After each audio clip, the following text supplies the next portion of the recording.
Hello, good morning. This is Architect Joshua and today is pupunta tayo sa isa nating contract signing. Pupunta tayo ngayon sa Cabanatuan para i-meet siya sa Cellcore since yung signatory natin or yung cutting client is empleyado ng Cellcore, so doon natin siya ngayon i-meet. So tara, let's go. So ngayon, ito yung contract natin. Ang project is sa Bilen, Barangay Bilen, General Natividad Nueva Ecija. So yung project is a renovation of residential house. So maliit lang to, kitchen, i-modernize yung kitchen, and then yung dating kwarto is i-adaptive reuse para maging pastoral office and then conference room na din. So nasabi ko adaptive reuse. Ang adaptive reuse is part ng construction which are happening pagka yung dating structure which is used primarily para sa isang bagay is i-convert natin naman para magkaroon siya ng use for any other things. Like for example, yung dating residential is gagawin nating commercial.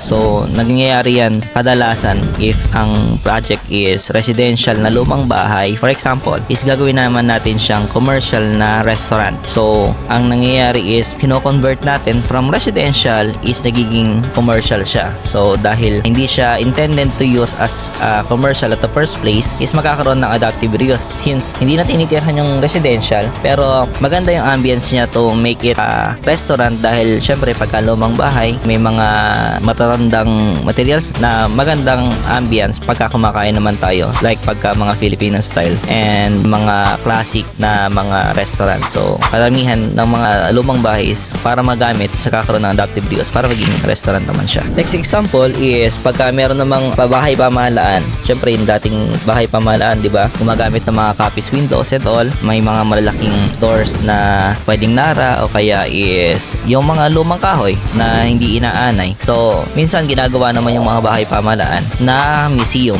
So pagkakaroon ng adaptive reuse since dati siyang government structure na ginagawa ngayong commercial or museum para makita ng mga bagong tao yung mga ginagawa ng mga lumang tao noon. So yun. So yun yung mga example na adaptive reuse. So isa yan sa mga design approach or services na binibigay ng mga architects sa mga client nila. Hindi lang tayo basta modern, hindi lang tayo basta design and build, hindi lang basta academe. So pwede ring magkaroon ng other services like yun nga yung adaptive reuse. So ngayon, andito na tayo ngayon sa ating client. So tara, puntahan na natin siya and magkaroon ng signatories. Pero hindi ko na masyado kasing i-video yung kaganapan since nahihiya pa ako na i-cover yung mga contract signing and all. Pero try nating makakuha ng clip sa kung sino yung client and all. So yes.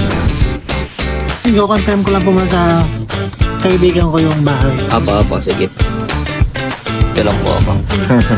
Para ko ipakita ko. Kaya tapos na tayo dito sa ating meeting. So, pinuntahan na natin din yung iba nating clients sa Cellcore. Meron tayong mga past clients do Cellcore. Yung isa is head ng HR ng Cellcore. And then, the CEO of Cellcore since tayo yung gumawa ng kanilang mga bahay. Ginawa natin yung bahay ng head ng HR ng Cellcore last year. At the same time, ginawa rin natin yung bahay ni CEO. So, meron silang mga some concern and we will be tackling that for some other vlogs. So, napasyalan natin sila and nagkaroon ng kamustahan. And I am very happy and na-appreciate ko na we do have a good relationship pa rin sa mga past client natin. So, yun lang. See you on our next update. Bye! Patrikadian from start to finish, walang iwanan. Ngarap mong bahay, kami ang daan. Solid ang pundasyon, tibay ng relasyon.